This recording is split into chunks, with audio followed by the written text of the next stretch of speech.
Hello.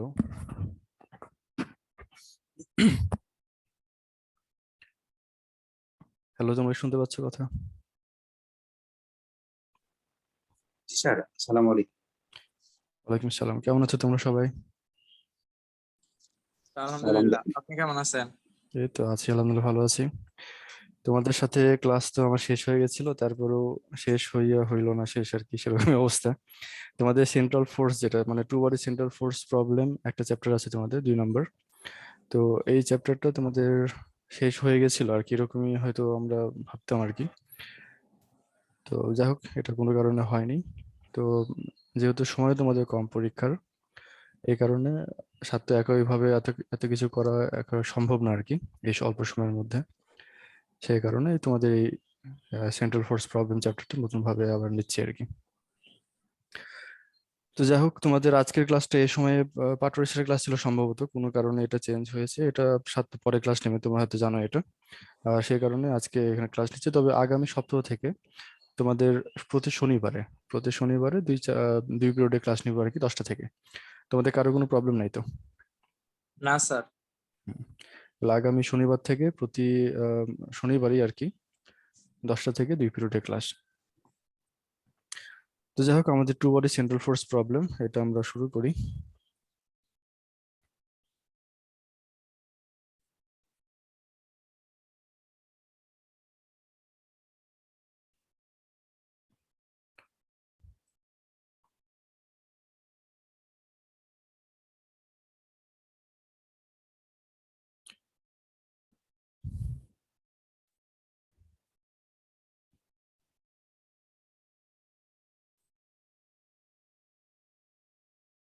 আচ্ছা, তো যাই হোক, তাহলে আমাদের সবপ্রথম কথা হলো সেন্ট্রাল ফোর্স প্রবলেম। আমরা যেটা বলছি টু বডি মানে তো বুঝতে পারছো, দুইটা বস্তুর মধ্যে নিয়ে আমরা মূলত কথা বলবো। এখানে একাধিকও হতে পারে কোনো ক্ষেত্রে, তবে দুইটা বডি বা দুইটা পার্টিকেলের মধ্যেকার ফোর্স নিয়ে আমরা কথা বলবো। তার মধ্যে কথাটা হলো সেন্ট্রাল ফোর্স। এই সেন্ট্রাল ফোর্স জিনিসটা কি? এটা হলো মূলত এক ধরনের ফোর্স যেটা কিনা শুধুমাত্র এর রেডিয়াল ডিস্টেন্সের উপরে নির্ভর করে, এটা ডিরেকশনের উপর নির্ভর করে না, এবং অন্যান্য স্পিন বা এই জাতীয় প্যারামিটার গুলোর উপরে ডিপেন্ড করে না। তাহলে যে কোনো একটা ফোর্স যেটা কিনা শুধুমাত্র কোনো একটা পার্টিকেলের মানে দুইটা পার্টিকেলের মধ্যকার দূরত্ব কত, এই দূরত্বের ফাংশন, সেটাকে আমরা সেন্ট্রাল ফোর্স বলতে পারি। এখন দূরত্ব কমলে পারে এটা কমবে, বাড়তে পারে, কমতে পারে, আবার এখানে উল্টাটাও হতে পারে আর কি সেক্ষেত্রে। তো আমরা এরকম ধরনের ফোর্সকে বা সেন্ট্রাল ফোর্সকে এরকম একটা ফাংশন দিয়ে ডিফাইন করতে পারি যে F equals two F r, আর একটা ইউনিট ভেক্টর আর ওয়ান হ্যাট, একটা ইউনিট ভেক্টর আর কি, যেটা কিনা ডিরেকশন ওই এফ এর দিকে বা আর এর দিকে বলতে পারো।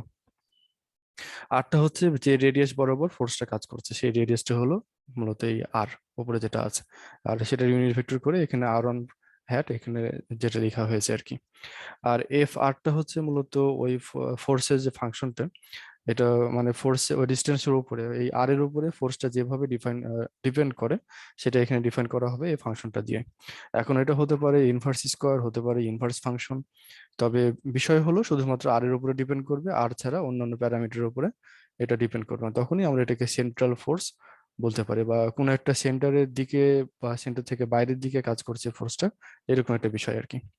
তো এই ধরনের ফোর্সের এক্সাম্পল হতে পারে গ্র্যাভিটেশনাল ফোর্স, যেটা কিনা গ্র্যাভিটেশনাল অ্যাট্রাকশন আমরা জানি। এটা শুধুমাত্র দুটো বস্তুর মধ্যেকার দূরত্বের উপরে ডিপেন্ড করে, এই বস্তুটার সাইজ কিরকম, বস্তুগুলো ঘুরছে কি ঘুরছে না, এগুলোর উপরে এটা ডিপেন্ড করে না। সবসময় এটা শুধুমাত্র দূরত্বের উপরে এটা ডিপেন্ড করে, আর মাসের উপরে। তহিদ, তাহমিদা হোসেন, কিছু বলছো তুমি? তাহমিদ, কিছু বলছো? আচ্ছা, সম্ভবত না। তো যাক, তারপরে হলো আমাদের ইলেকট্রোস্ট্যাটিক ফোর্স বা ম্যাগনেটোস্ট্যাটিক ফোর্স যেগুলো আছে, সেটাও এক ধরনের সেন্ট্রাল ফোর্স। ইলেকট্রোস্ট্যাটিক ফোর্সের মধ্যে এটা আবার দুই রকম হতে পারে, এটা হতে পারে অ্যাট্রাকটিভ, হতে পারে রিপালসিভ। কোনো একটা ফোর্স এটা অ্যাট্রাকটিভ হওয়ার জন্য এফ এর ভ্যালু বা ফোর্সের ভ্যালুটা, এটা যদি জিরোর থেকে কম হয়, মানে নেগেটিভ ভ্যালু যদি হয়, তাহলে সেটাকে আমরা অ্যাট্রাকটিভ ফোর্স বলতে পারি। আর ফোর্সের ভ্যালুটা যদি জিরোর থেকে বড় হয়, মানে পজিটিভ ফোর্স যদি হয়, তাহলে সেক্ষেত্রে এটা রিপালসিভ ফোর্স হয়। কি করে হলো, তুমি এখানে চিন্তা করতে পারো, ইলেকট্রোস্ট্যাটিক ফোর্স দিয়ে এটা বোঝাটা বেশি সহজ। ইলেকট্রোস্ট্যাটিক ফোর্সের আমরা যে ইকুয়েশনটা যেটা জানি আর কি, মানে কুলম্বস ল থেকে যেটা জানি, F equals two Q1 Q2/r², তাই না?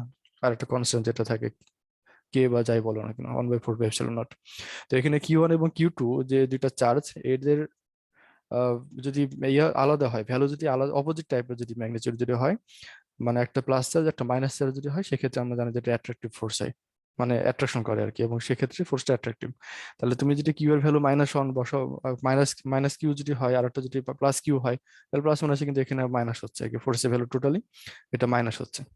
আর যদি দুইটাই সেম টাইপের হয়, দুইটাই মাইনাস চার্জ অথবা দুইটাই যদি প্লাস চার্জ হয়, তাহলে সেক্ষেত্রে এর এফ এর ভ্যালুটা পজিটিভ হবে এবং এটা রিপালস করবে দুইটা চার্জ একটা কারেক্টকে।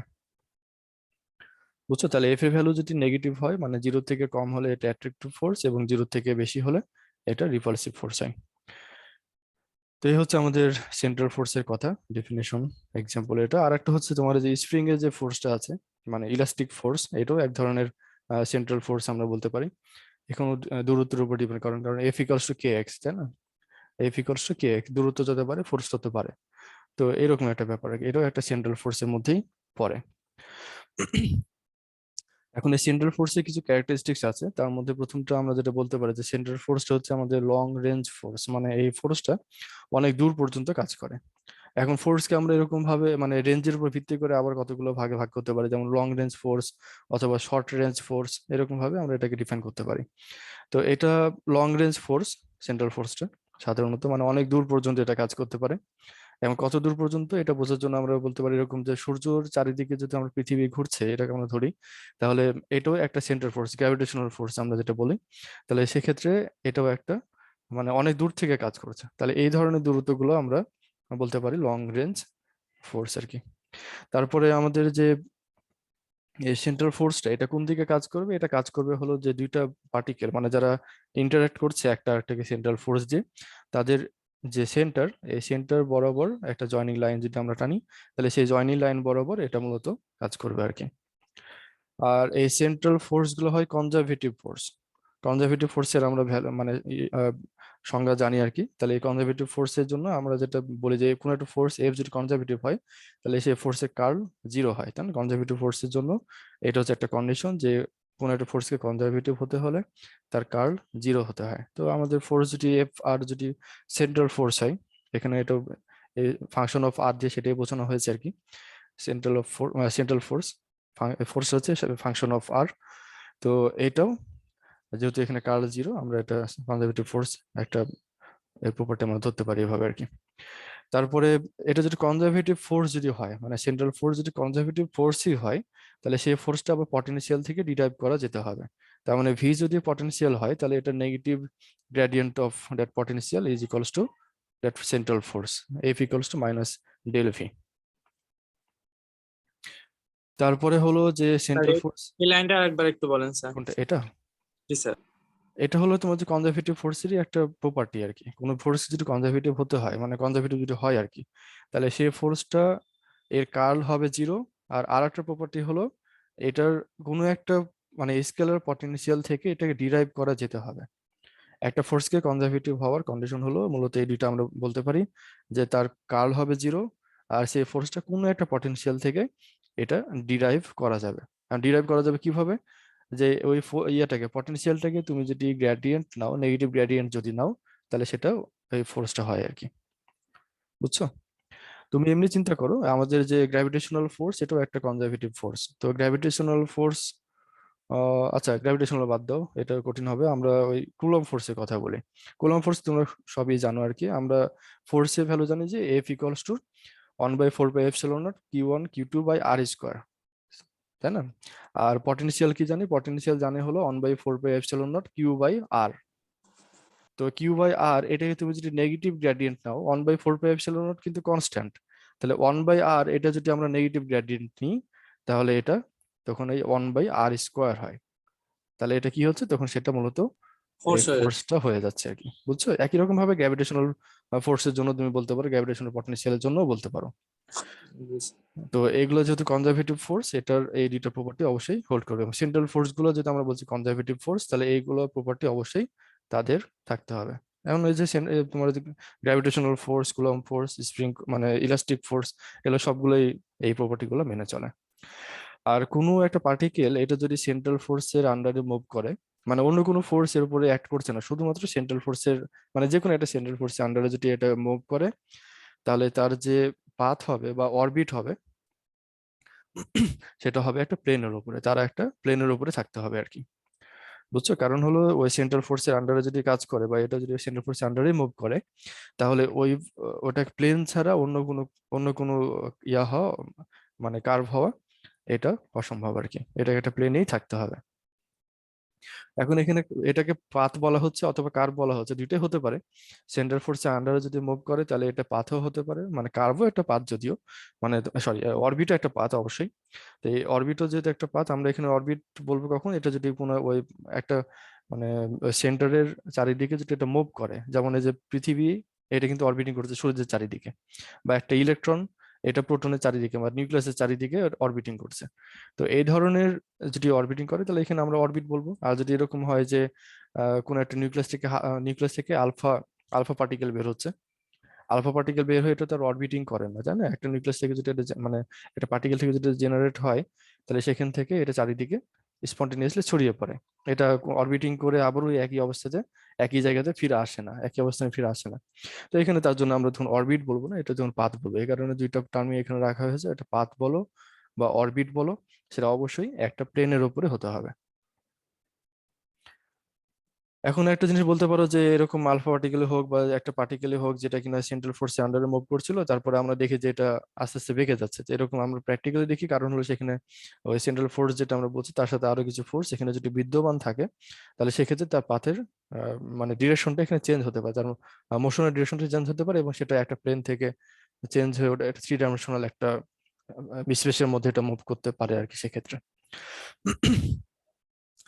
আর তারপরে কথা হলো যে সেন্ট্রাল ফোর্সের আন্ডারে যদি কোনো একটা পার্টিকেল মুভ করে, তাহলে তার অ্যাঙ্গুলার মোমেন্টাম অবশ্যই কনজার্ভ করবে, মানে কনস্ট্যান্ট থাকবে প্রত্যেকটা পজিশনে, তার অ্যাঙ্গুলার মোমেন্টাম কনজার্ভ করবে। এটা আমরা আগেও জেনেছি, অ্যাঙ্গুলার মোমেন্টাম কনজার্ভ করে।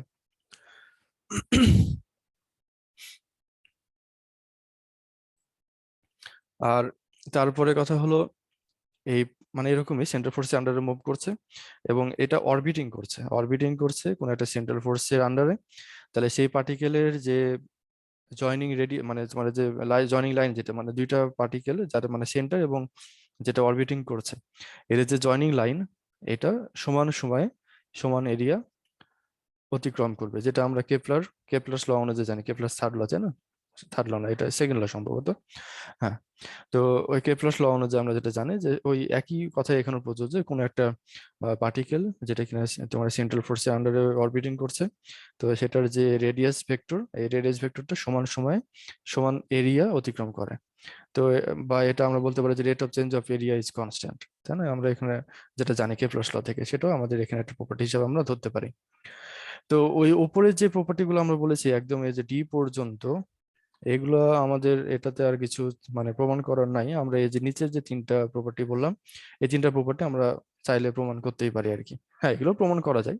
আমরা এখানে মূলত এই নিচের এই 3টা প্রপার্টি একটু প্রমাণ করে দেখবো আর কি। আর তারপরে কথা হলো যে সেন্ট্রাল ফোর্স, যেটা আবার আরো 2 ভাগে আমরা ভাগ করতে পারি পরবর্তীতে।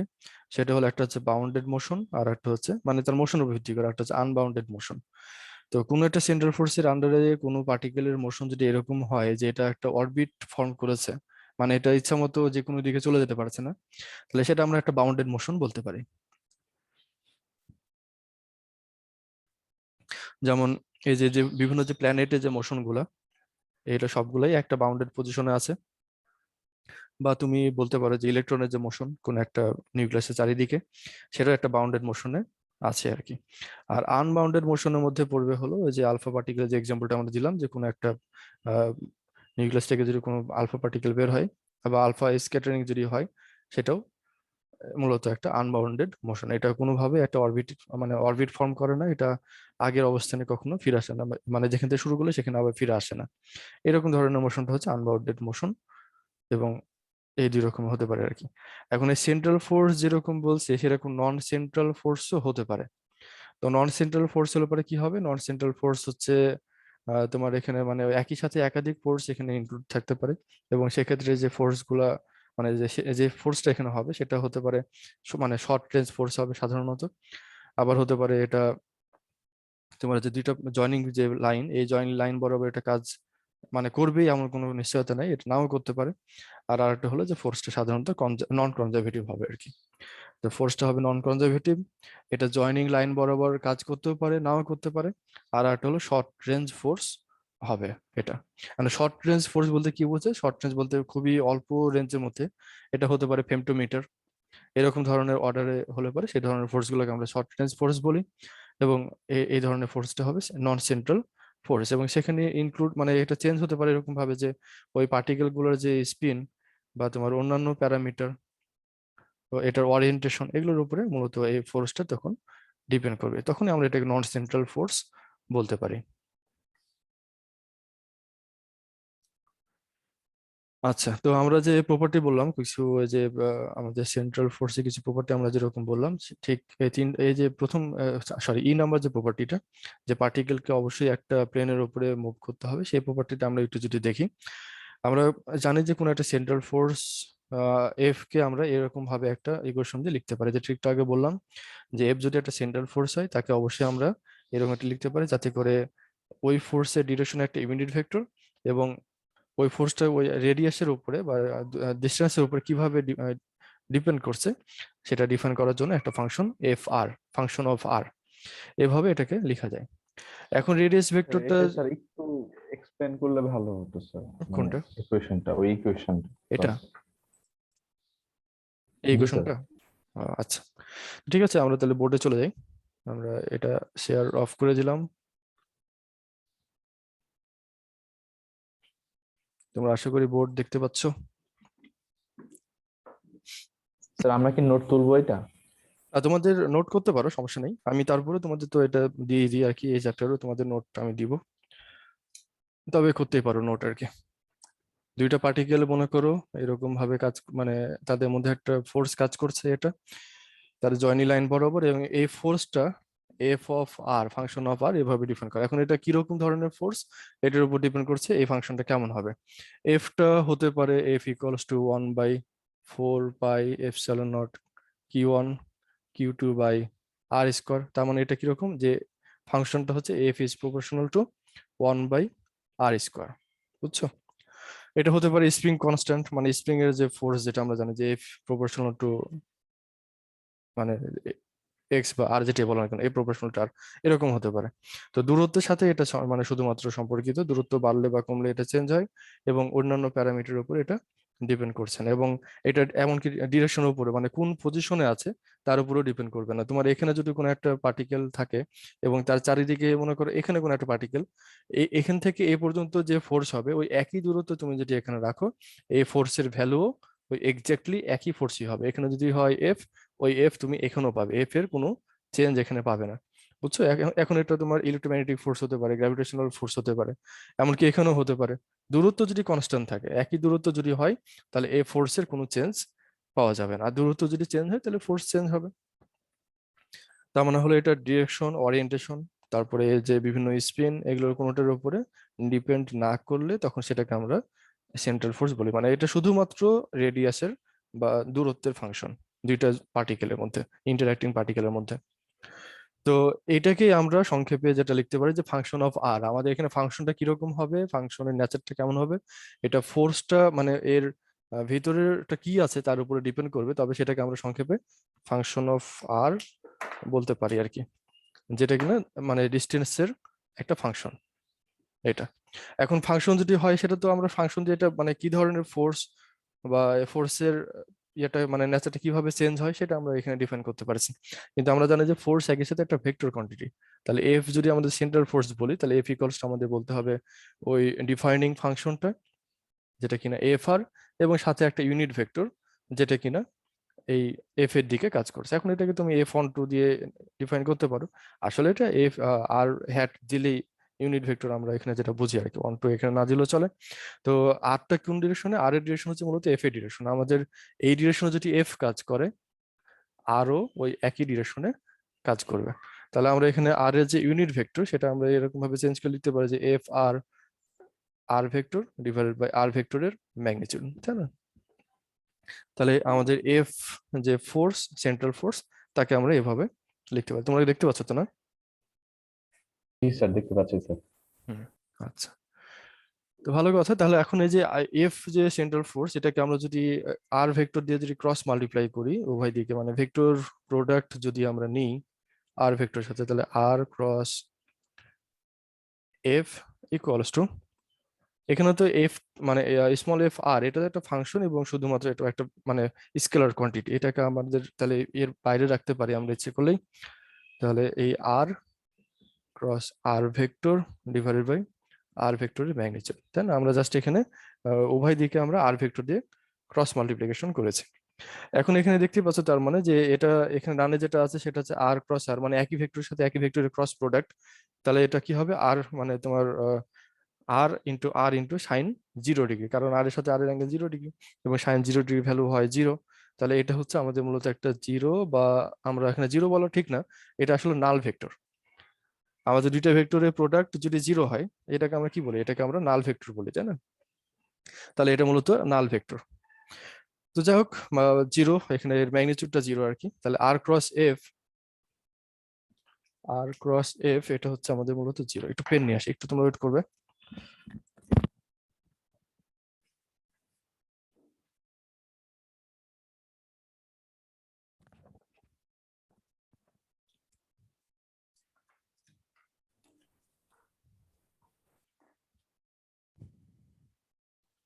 তাহলে কি বলছিলাম জানি, আর ক্রস এফ, হ্যাঁ, আর ক্রস এফ এটা হচ্ছে 0, আমরা এখানে আর যেটা পেলাম। ক্রস আর ওটা জিরো হবে না স্যার, দুটো যদি একই দিকে কাজ করে? হ্যাঁ, এটা তো 0। এই আর ক্রস আর 0 বলে তো আমরা এটাকে 0 বলতে পারছি, বুঝছো? আমরা উভয় দিকে কি করলাম, এই যে এই ইকুয়েশন যেটা মানে সেন্ট্রাল ফোর্সের যে ইকুয়েশন, এটা উভয় দিকে আমরা আর দিয়ে ক্রস মাল্টিপ্লিকেশন করলাম। তাহলে এখানে আর ক্রস এফ আর এখানে আর ক্রস এফ, এটা মানে এটা টোটালটাই, এটাকে আমরা জাস্ট বামে এটুকু বামে নিয়ে আসলাম। আর এইটুকু লাইনের মধ্যে, একই লাইনের মধ্যে আমরা আর ক্রস এই এই অংশটা, তাই না? এখানে ভেক্টর অংশ তো শুধুমাত্র এইটুকু অংশটা হচ্ছে আমাদের ভেক্টরের অংশ। তাহলে ভেক্টর অংশটাকে আমরা আরটা তাহলে কেন ক্রস করলাম? আমাদের যে একটা প্রপার্টি চেঞ্জ করছি, মানে তোমার প্রমাণ করতে চাচ্ছি এই কারণে। প্লেন মানে এটা যখন মুভ করে সেন্ট্রাল ফোর্সের আন্ডারে, শুধুমাত্র এটা একটা প্লেনের উপরে থাকে, এই প্রপার্টিটা আমরা এখানে প্রমাণ করতে চাই, এই স্যার কারণে ওই এটা আর ক্রস প্রয়োগ ক্রস করছি। আর ওটা জিরো, মানে ওটা আরেকবার যদি একটু বলতেন আর ক্রস মানে। ও, এটা 0 কি করে হলো তোমার? আচ্ছা, একটা ভেক্টর এ মনে করে এদিকে কাজ করছে, তো এ ভেক্টর সাথে এ ভেক্টর যদি আমরা প্রোডাক্ট নিই, আমরা ক্রস প্রোডাক্ট নিই, তাহলে কি পাবো? এ ভেক্টর ক্রস এ ভেক্টর। তাহলে এটা কি হয়, এটা হচ্ছে এ ইন্টু সাইন 0 ডিগ্রি। 0 ডিগ্রি কেন? কারণ নিজের সাথে নিজের অ্যাঙ্গেল 0 ডিগ্রি হয়, তাই না? এবং এখানে তুমি একটা ওই জি স্যার, ইউনিট বুঝতে ভেক্টর পারছি। লিখতেই পারো। তাহলে এটা বুঝতে সমান আমরা পারছি। যেটা লিখতে পারি যে sine zero zero degree value যেহেতু 0, জিরো। তাহলে এটা সমান 0 বা নাল ভেক্টর। আমরা এখানে ভেক্টরে তো 0 বলি না, আমরা ভেক্টরে নাল ভেক্টর বলি। তাহলে এখানে ওটা হচ্ছে আমাদের নাল ভেক্টর। তো যাক, এখানে নাল ভেক্টর হলো আমাদের, এখানে ওর উপরে হ্যাট দেওয়া উচিত আর কি, কিন্তু ওটা আবার ও ভেক্টর না, ওটা নাল ভেক্টর। যাক, তাহলে আমরা এখানে যেটা বলি যে r cross F equals to 0, আমরা এটাকে এভাবে রাখতে পারি। এখন যে কাজটা আমরা করব, যে আর এর সাথে মানে কোন একটা পার্টিকেল যখন মুভ করে সেখানে কি কি হয় আমরা একটু দেখি। যে আমরা সব প্রথমে ধরে নিই যে পার্টিকেলটা একটা অরবিট যদি ফর্ম করে, একটা সেন্ট্রাল ফোর্সের আন্ডারে মুভ করছে এবং সেই পার্টিকেলটা একটা এরকম অরবিট ফর্ম করেছে। তাহলে অরবিট যদি ফর্ম করে, তাহলে সেখানে সেন্ট্রাল ফোর্সের আন্ডারে যখন মুভ করছে, আমাদের এফ ফোর্সটা মূলত এ বরাবর কাজ করছে। এইদিকে তার ভেলোসিটি মানে লিনিয়ার ভেলোসিটিটা এর সাথে পারপেন্ডিকুলারলি এই ডিরেকশনে কাজ করছে। যাক, এটা এর সাথে পারপেন্ডিকুলার হবে, এটা ধরে নাও। এটা হচ্ছে তার লিনিয়ার ভেলোসিটি ভি। তাহলে হুম, যেটা আমরা বলছিলাম, এবং আর যেটা আরটা হচ্ছে আমাদের মূলত এই একই ডিরেকশনে কাজ করছে আমাদের পার্টিকেল সেন্টার থেকে আমাদের ইয়াতে অরবিটে যেটা আছে। এখন এই যে আর ক্রস এফ, এই যে এফটা তো আমাদের মূলত ফোর্স, তাই না? এখন এই ফোর্সটা কি করবে, এই পার্টিকেলটাতে আমাদের মূলত অ্যাক্সিলারেশন এখানে পেতে পারি আমরা সেখান থেকে। এবং যে অ্যাক্সিলারেশন আমরা পাই সেটা যদি ডিভি বাই ডিটি হয়, তাহলে এই ফোর্সটাকে আমরা কিভাবে লিখতে পারি, যে r cross m dv by DT.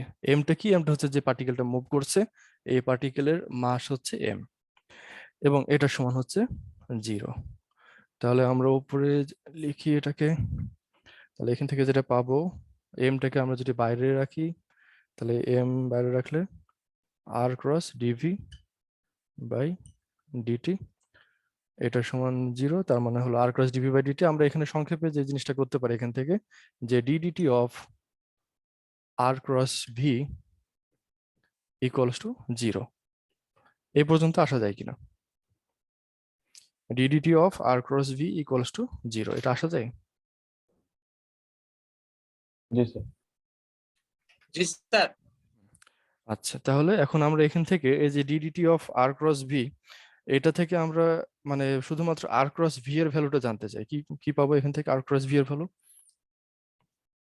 আমাদের এখানে ডিডিটি যদি ওঠাতে হয়, আমাদের যেহেতু ইন্টিগ্রেশন আর ডিফারেন্সিয়েশন একটা একটা উল্টা আমরা জানি, আমরা ডিফারেন্সিয়েশন থেকে মানে যদি এটাকে ফ্রি করতে চাই আমাদের ইন্টিগ্রেশন করতে হয়, তাই না? মানে গুণ ভাগের মতো ব্যাপার। তাহলে আমরা যদি ডিফারেন্সিয়াল অপারেটরটা যদি এখানে ওঠাতে চাই, তাহলে এটাকে আমাদের ইন্টিগ্রেশন করতে হবে, এবং ইন্টিগ্রেশনটা হচ্ছে আনডিফাইন্ড ইন্টিগ্রাল। তো আমরা যদি ইন্টিগ্রেশন করি তাহলে এখান থেকে আমরা যেটা পাবো যে r cross V equals two একটা কনস্ট্যান্ট, কারণ ডানে তো আমাদের একটা মানে 0 আছে, আমরা যদি আনডিফাইন্ড ইন্টিগ্রাল আমাদের কনস্ট্যান্ট ধরে নিতে হয়, এবং সেই কনস্ট্যান্টটা আমরা ধরলাম এইচ। এইচ একটা কনস্ট্যান্ট, এবং সেটাও একটা ভেক্টর অবশ্যই হতে হবে, কারণ বাম দিকে যেহেতু ভেক্টর আছে আর ক্রস বি, ডানও এটাকে অবশ্যই একটা ভেক্টর হতে হবে। তাহলে আর ক্রস বি এটা কিনা একটা কনস্ট্যান্ট থাকবে সবসময়, এবং যেটা হবে এইচ। আমরা ধরলাম আর কি এইচ, এবিসিডি তুমি যে কোনো কিছু ধরতে পারো। এখন এইচ এর যে ডিরেকশন, এটা কেমন হবে? এইচ এর ডিরেকশন হচ্ছে আর এর উপরে পারপেন্ডিকুলার, ভি এর উপরে পারপেন্ডিকুলার, কারণ আমরা জানি যে ক্রস প্রোডাক্ট যদি নিই তাহলে এর যে রেজাল্ট এটা উভয়ের উপরে পারপেন্ডিকুলার হয়, তাই না? তাহলে এই এইচটা হচ্ছে আমাদের মূলত এরকম ভাবে এর সাথে পারপেন্ডিকুলার, যে কোনো একটা ডিরেকশনে আমরা এটাকে ধরতে পারি এইচ এখানে কাজ করছে। এখন আসলে এটা তো আমাদের প্রপার্টি অলরেডি হয়ে গেছে প্রমাণ, যে এটা যখন মুভ করছে এইচটা আর এর সাথে পারপেন্ডিকুলার, আবার এখানে ভি এর সাথে পারপেন্ডিকুলার। এখন আর এর সাথে পারপেন্ডিকুলার হওয়া মানে হলো ওই ফোর্সের সাথেও এখানে পারপেন্ডিকুলার হওয়া, এবং এটা যদি এরকমই থাকে তাহলে আমাদের সবসময় এটা আমরা ধরতে পারি যে ওই ভি এবং যে এফ, এটা ওই একই প্লেনে থেকে সবসময় মুভ করবে। ভি এবং এফ বা আর যেটা বলো একই প্লেনে থেকে মুভ করবে। এখন একই প্লেনে যদি ভি এবং এফ থাকে তাহলে তাদের যে ট্র্যাজেক্টরি হবে বা অরবিট যেটা হবে, এটা অবশ্যই একটা প্লেন ফর্ম করে। বুঝতে পারছো কি? লাস্টে কতটুকু স্যার আরেকবার একটু বলবেন কাইন্ডলি? এটা বললাম যে তোমার যে এই এই উভয়ের উপরে আর এবং ভি উভয়ের উপরে এইচ তো পারপেন্ডিকুলার, তাই না? জি স্যার। এইচ যদি পারপেন্ডিকুলার হয়, এখন ওই এইচটা এই দুটো পারপেন্ডিকুলার হওয়া মানে হলো এফ এর উপরেও পারপেন্ডিকুলার হওয়া, কারণ এফ এবং আর এর ডিরেকশন একই ডিরেকশন, তাই না? তাহলে আর এর ডিরেকশন এবং এফ এর ডিরেকশন উভয়ের উপরে এইচ পারপেন্ডিকুলার, তাহলে এইচটা যদি আমাদের এখানে একটা কনস্ট্যান্ট ভেক্টর, এই ডিরেকশন এবং ম্যাগনিটিউড সবসময় কনস্ট্যান্টই থাকছে, তো সেক্ষেত্রে আমরা যেটা ধরতে পারি যে এই এটার ডিরেকশন এবং ম্যাগনিটিউড চেঞ্জ হতে হচ্ছে এবং উভয়ের উপরে এই দুটো পারপেন্ডিকুলার, তার মানে এটা এবং এটা একই প্লেনের উপরে থাকছে। তার মানে এই আর এবং ভি একই প্লেনে থাকা মানে এফ এবং ভিও একই প্লেনে থাকা, বুঝছো? একই এফ প্লেনে ভেক্টর থাকা। এবং ভি ভেক্টর একই প্লেনে থাকা। তাহলে ভি মানে যেটা ভেলোসিটি, পার্টিকুলার লিনিয়ার ভেলোসিটি, এবং ফোর্স যেটা কিনা তার মানে ফোর্স আর কি, যেটা এখানে তার উপর অ্যাক্টিং ফোর্স, এই দুটো একই প্লেনে যখন থাকছে তার মানে হলো এদের যে ট্র্যাজেক্টরি হবে বা পাথ হবে সেটা একটা অবশ্যই প্লেনের উপরে মুভ করবে। এখন এটা যদি একই প্লেনে না থাকতো তাহলে এটা একটা প্লেনের উপরে থাকতো না, এটা মুভমেন্টটা প্লেন থেকে বের হয়ে এটা 3 ডাইমেনশনাল স্পেসের মধ্যে তখন এটা মুভ করতো, বুঝছো? আর এখানে যদি এটা যেহেতু একই ডিরেকশনে, এটা যেহেতু ডিরেকশন চেঞ্জ হচ্ছে না কোনো জায়গাতে, কারণ এইচ কনস্ট্যান্ট, তাহলে সেক্ষেত্রে আমরা বলতে পারি যে এটা একটা 2 ডাইমেনশনাল প্লেনে এটা সবসময় থাকবে। বোঝা গেল কি? জি স্যার। ওকে, তাহলে এই হচ্ছে আমাদের মূলত এই প্রপার্টিটা। এবং তারপর একটা প্রপার্টি হলো যে আমাদের এর তোমার অ্যাঙ্গুলার মোমেন্টামটা কনজার্ভ করবে। অ্যাঙ্গুলার মোমেন্টাম কনজার্ভ করা মানে হলো প্রত্যেকটা মুহূর্তে বা এটা যখন মুভ করছে এই প্রত্যেকের ক্ষেত্রে এর অ্যাঙ্গুলার মোমেন্টামের ভ্যালু কনস্ট্যান্ট থাকবে আর কি, যা ছিল আগে একদম ইনিশিয়ালি সেটাই থাকবে আর কি। তো এটা আমাদের প্রমাণ করতে হবে, সেটা প্রমাণের অনেকখানি অংশ আমরা অলরেডি করেই ফেলেছি আর কি। এই r cross V equals to h, এই পর্যন্ত যা কিছু বললাম এটা প্রমাণ করার জন্য একই কথা আমাদের বলতে হবে, এবং তারপরে আমরা এখন যেটুকু করছি সেটুকু। এখন এই যে r cross V equals to h আমরা যেটা করলাম, এখন এখান থেকে আমাদের মোমেন্টাম পেতে হবে। মোমেন্টাম পাওয়ার উপায়টা কি? বাম দিকে খেয়াল করে দেখো, বাম দিকে আছে হলো আর ক্রস ভি। আমরা যদি এটাকে মোমেন্টাম পেতে চাই তাহলে আমাদের এখানে মোমেন্টাম মানে কি? মোমেন্টাম হলো P equals to M V, তাই না?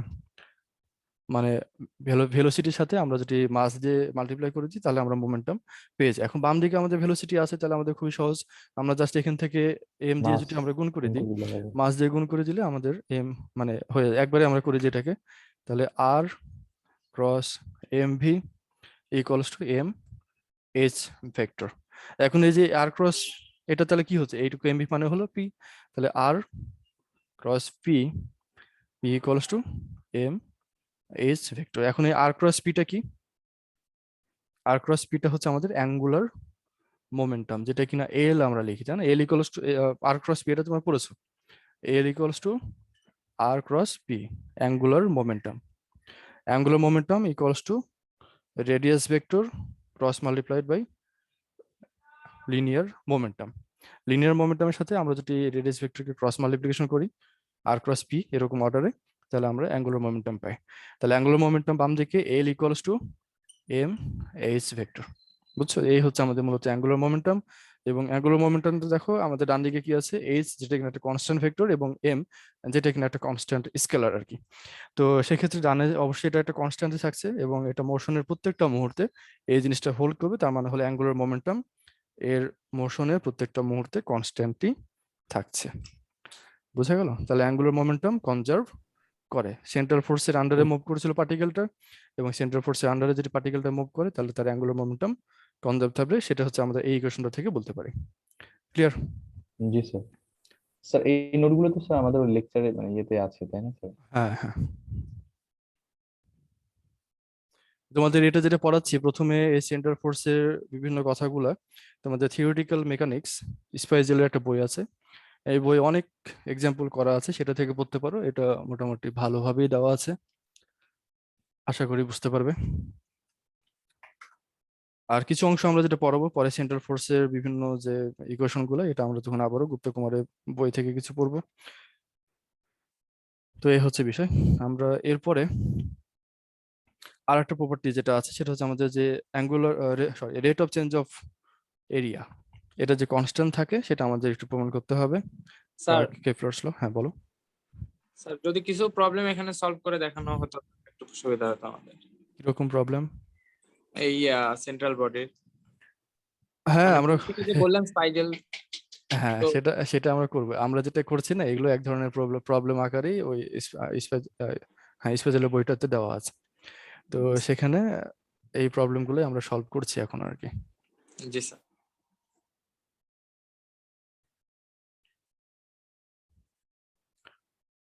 আচ্ছা, তো যা হোক, তাহলে আমরা এরপরে rate of change of area সেটাতে আমরা ফিরে যাই।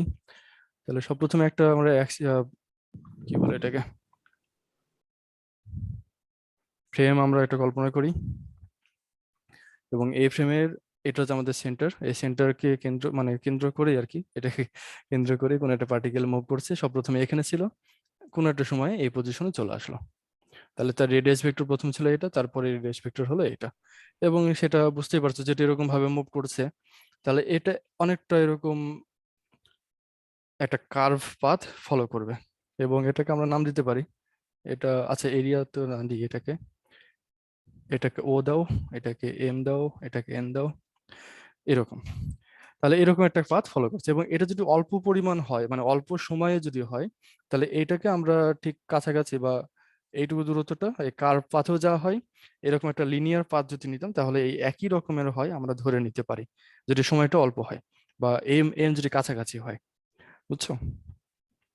এবং সেই একই কন্ডিশনে আমরা যদি এটা এরিয়া কতখানি হয়, মানে এইটুকু যে এরিয়া সুইপ করলো, এটার যে এরিয়া হবে মানে triangle of O M N, তাই না, এইটুকুর যে এরিয়া হবে, এই এরিয়াটা আমরা ধরে নিই যে ডেল্টা এ পরিমাণ এরিয়া সুইপ করলো, এবং এখানে টাইমটা হলো মনে করো ডেল্টা টি টাইমের মধ্যে।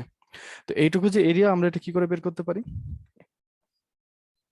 এখানে প্রথম কথা হলো যে তার রেডিয়াস ভেক্টরটা কাজ করছিল ঠিক এইদিকে, এটা হচ্ছে তার রেডিয়াস ভেক্টর, এবং এখান থেকে এম এন এইটুকু দূরত্ব সে অতিক্রম করেছে, যেটা কিনা ওই আর এরই একটা চেঞ্জ, যেটাকে আমরা ডেল্টা আর বলতে পারি, এবং এটা প্রথমে এম থেকে এন এ গেছে, তাহলে তার ডিরেকশন হলো এই ডিরেকশনে। বুঝছো? হ্যাঁ, তাহলে ডেল্টা আর এর ডিরেকশন ওইদিকে, তাহলে আমরা আর পেয়েছি, ডেল্টা আর পেয়েছি। এখন আমরা যদি এই এরিয়াটা মানে ও এম এন এই ট্রায়াঙ্গেলের যদি এরিয়া আমরা জানতে চাই, আমরা এটাকে একটা সামান্তরিক ধরতে পারি এরকম ভাবে, যেটার হাফ এখানে এই ট্রায়াঙ্গেলের এরিয়াটা হবে। প্যারালোগ্রামের যে হাফ হয় এটা হচ্ছে ট্রায়াঙ্গেলের এরিয়া। যদি এটা সমান হয়নি, লাইনটা প্যারালাল অবশ্যই হতে হবে এরকম। তো একটা প্যারালোগ্রামের যে এরিয়া হয় সেটা কি জানি আমরা, যে ভেক্টর প্রোডাক্ট থেকে জানি যে তাদের সাইড গুলো যদি একটা ভেক্টর দিয়ে এক্সপ্রেস করা যায়, তাদের ক্রস মাল্টিপ্লিকেশন নিলে যা হয় এটা তার ওই প্যারালোগ্রামের এরিয়া হয়, তাই না? তাহলে এখানে সাইড গুলো হচ্ছে একটা হচ্ছে আর, আর একটা হচ্ছে ডেল আর। তাহলে এইটুকু যদি আমরা নিই, তাহলে এইটুকু যে প্যারালোগ্রাম এখানে ফর্ম করেছে তার টোটাল এরিয়া হবে এটা। কিন্তু এখানে তো টোটাল এরিয়া না, আমরা ট্রায়াঙ্গেল এরিয়া চাই।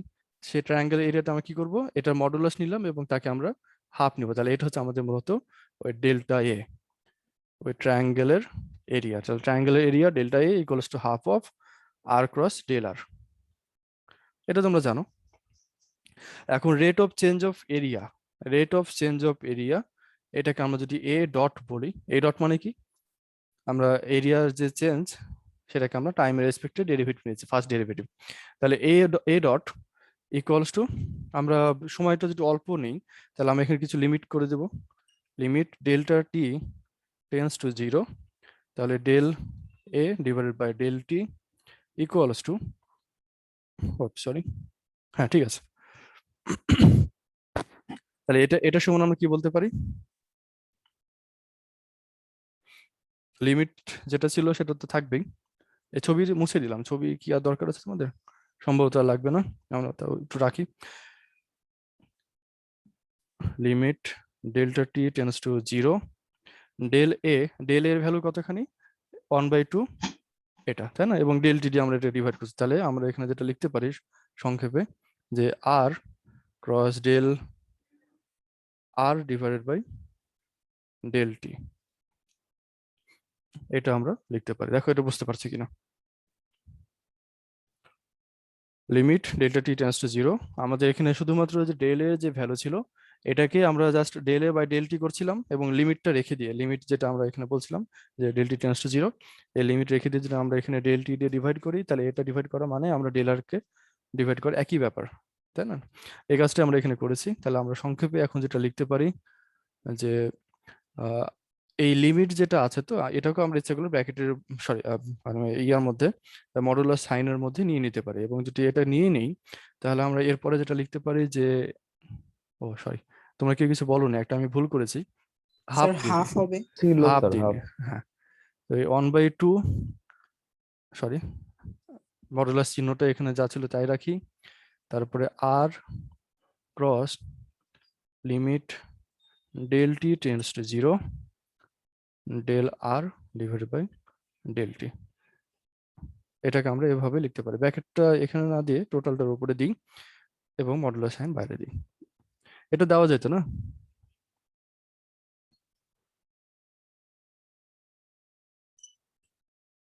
ডেল ডিভি বাই ডিটি, এই যে limit del t tends to 0 del r by del t, এর সংক্ষেপে আমরা এটাকে লিখতে পারি ডিভি বাই ডিটি। তোমরা ডিফারেন্সিয়েশনের যে ডেফিনেশন সেটা থেকে তোমরা জানো, এটাকে আমরা এভাবে লিখতে পারি।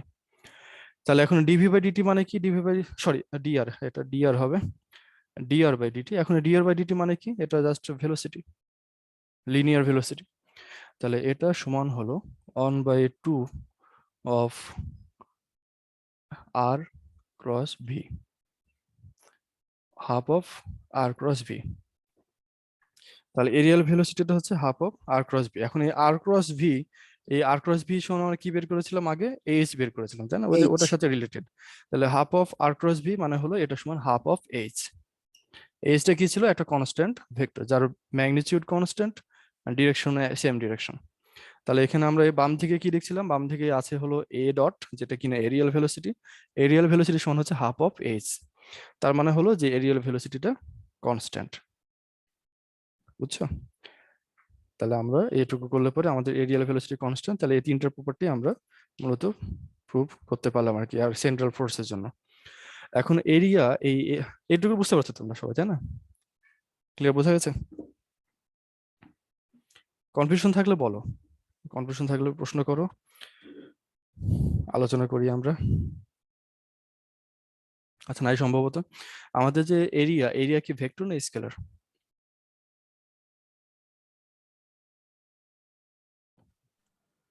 যে কোনো এরিয়া, এরিয়া কি ভেক্টর না স্কেলার?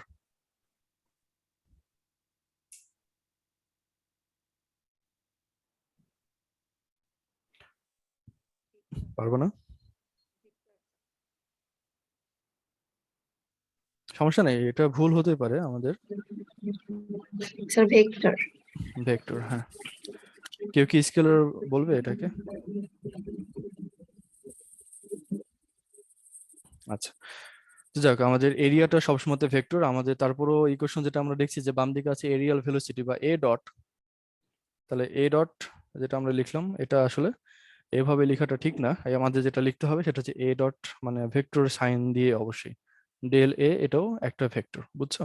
তাহলে এরিয়াটা সবসময় একটা ভেক্টর কোয়ান্টিটি। কিভাবে ভেক্টর এরিয়া? তাহলে ডিরেকশন কোন দিকে?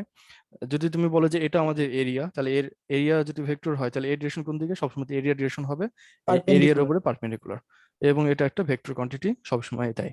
এবং ডান দিকেও আমরা যেটা দেখছি যে একটা এস যেটা লিখলাম এটা একটা স্কেলার ভেক্টর, জাস্ট একটা ভেক্টর। তো তাহলে এর একটা ডিরেকশন আছে, তো ডিরেকশনটা হলো সবসময় এরিয়ার, যে মানে এরিয়ার উপরে পারপেন্ডিকুলার, লম্বলম্বী ডিরেকশন যেটা।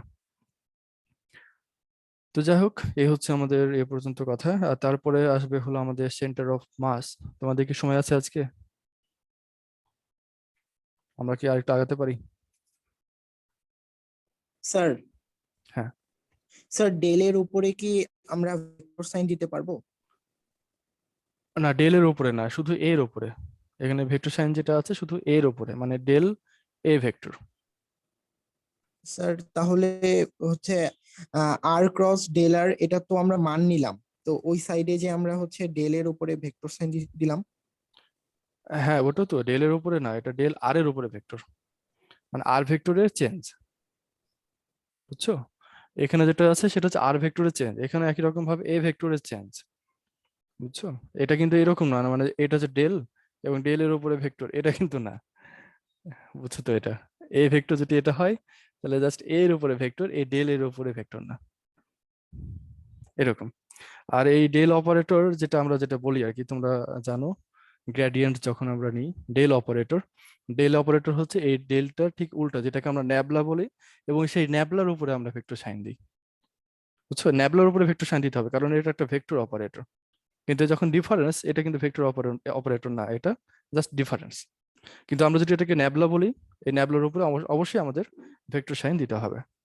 এবং এর সাথে তুমি একটা ভেক্টর এখানে থাকতেও পারে, ভেক্টর নাও থাকতে পারে।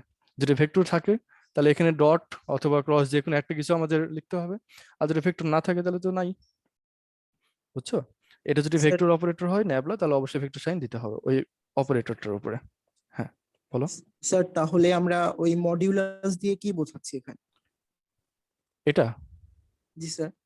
এটা দিয়ে বোঝাচ্ছি আর, এবং এই যে আর ভেক্টরের যে চেঞ্জ, আর ভেক্টরের যে চেঞ্জ এটাও একটা ভেক্টর কোয়ান্টিটি। ওই ভেক্টর কোয়ান্টিটিকে আর ভেক্টরের সাথে আমরা ক্রস মাল্টিপ্লিকেশন করছি, এবং ক্রস মাল্টিপ্লিকেশন করার পরে এর যে ম্যাগনিটিউড হয় সেই ম্যাগনিটিউডটা আমরা নিচ্ছি, এবং সেটা কি পাচ্ছি? এটা পাচ্ছি হলো ওই আর এবং ডেল আর নিয়ে যে প্যারালোগ্রামটা ফর্ম করে সেই প্যারালোগ্রামের এরিয়া, বুঝছো? আর হচ্ছে এখান থেকে এই পর্যন্ত, আর ডেল আর হচ্ছে এখান থেকে এইটুকু, মানে এই প্যারালোগ্রামের দুইটা সাইড বলতে পারো, একটা সামান্তরিকের, এটা একটা সাইড। তো এই দুইটা সাইডের যে তোমার মানে ওটা সাইড নিয়ে যে টোটাল সামান্তরিক যেটা ফর্ম করে সেই সামান্তরিকের ক্ষেত্রফল হচ্ছে এটা। বোঝা গেল? জি স্যার। আচ্ছা, তো তোমাদের মনে হয় সময় হয়তো শেষ। তারপরে যদি তোমাদের আচ্ছা, আর তো মানে ক্লাস আছে এরপরে, তাই না? ক্লাস থাকলে আর কন্টিনিউ করবো না, যদি ক্লাস না থাকে তাহলে আমরা আর একটু কন্টিনিউ করবো। ক্লাস আছে কি? রেসপন্স করো। জি স্যার, ক্লাস আছে আরো টোটাল 4টা ক্লাস হওয়ার কথা ছিল আজকে। আচ্ছা আচ্ছা, তো ঠিক আছে, তাহলে আজকে এই পর্যন্ত থাকলো। ইনশাল্লাহ সামনে শনিবার সকাল 10টা থেকে তোমাদের। হ্যাঁ, বুঝিনি, কি বললে? স্যার বুঝতে পারিনি। আরেক হ্যাঁ বললাম যে তোমাদের সামনে শনিবারে এটা ক্লাস হবে সকাল 10টা থেকে, তবে এটা রুটিনে ওভাবে থাকবে না, জি বুঝছো? স্যার। রুটিনে কিন্তু ওই যে শনিবার দেখানো হয়নি, তো সেভাবে আমরা শনিবারকে রুটিনে দেখাবো না, কিন্তু তোমাদের শনিবার ক্লাসটা নিব শুধুমাত্র তোমাদের সুবিধার জন্য, যাতে করে তাড়াতাড়ি শেষ করে তোমরা পরীক্ষায় পড়ার জন্য সময় পাবো কিছুটা। জি স্যার। তো ঠিক আছে, সবাই ভালো থেকো এবং সামনে শনিবার সকাল 10টায় ইনশাল্লাহ দেখা হবে। আল্লাহ আসসালামু হাফেজ। আলাইকুম স্যার। ওয়ালাইকুম সালাম।